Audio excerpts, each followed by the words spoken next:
Hi guys, I'm Wilfred of OPENPINOY, back here again with another video. But today's content, I'm gonna teach you how to view your CCTV camera using your smartphone. But before that, if you are new to our channel, please do subscribe and hit the notification bell and be updated to our next content. So without further ado, let's go!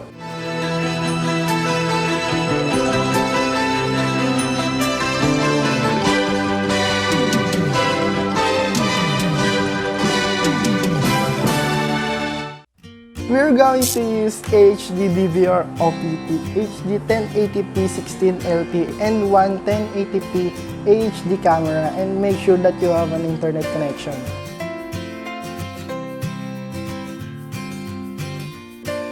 On the DVR, click the Start then Login.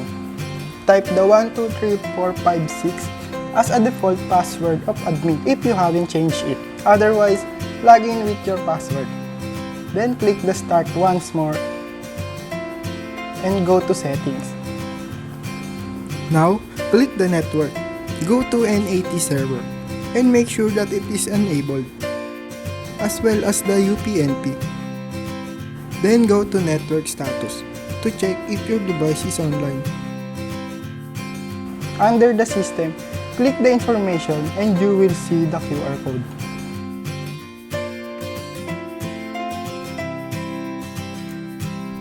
On your phone, open your Play Store or App Store and search for Super Live Plus and install it.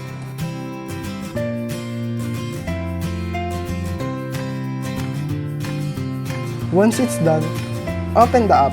At the first time, it will ask permission to allow Super Live Plus to access photos, media, and files on your device as well as record audio. Then click Start. Hit Agree after you read their privacy statement, or you can just skip. Now, we can see the live preview display, which is still empty. What we are going to do is to link our CCTV into the app by scanning the QR code. There are few buttons that we could access, but let's just connect the DVR first by clicking the three bars at the upper left corner.